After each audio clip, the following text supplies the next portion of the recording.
对去年开始，台北市政府甲饭店合作，提供警消医护人员会当来报公校大旅馆，互前线人员唔免烦恼讲，登去厝内面会喂互亲人。不过，台北市联合病院工会说表讲，对今年7月开始，因为联合病院的灾害准备金伫咧无够用啊，申请的资格也变甲真严格，互真正有需求的医护人员感觉真不便。 煞开门，整齐房间甲碰床，因为警消医护人员有带登记的需求，甲一般的客房相比，业者阁准备较侪糞扫桶甲滚水。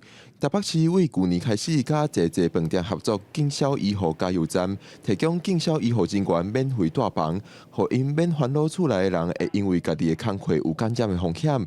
不过，这项措施7月开始煞有变化。联合医院却自行限缩了资格。 变成只有当日照护疑似确诊病患或是有采检工作的人，你才可以住。像门诊或者是一般病房，都被医院视为绿区。绿区就是医院认为的安全区域，没有住警消医护加油站的需求的区域。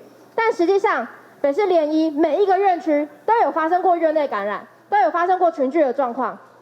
那我们员工随时就是处在一个最危险的状况。工会讲，病院安尼做是因为灾害准备金要用了啊。工会认为，联合病院钱无够，应该向台北市政府讨，唔是甲带房的资格变严格。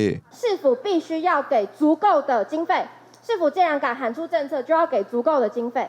第二个，北市联医维持原有的资格，不要主动去做限缩。有关于警消医护加油站入住的资格，都是让照顾确诊、疑似确诊跟协助采检的同仁来入住。从109年到现在都没有限缩过。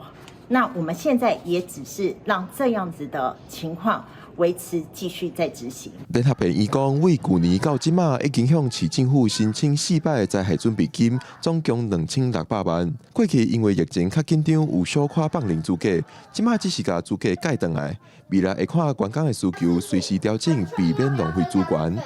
记者郭北根总派文台北报道。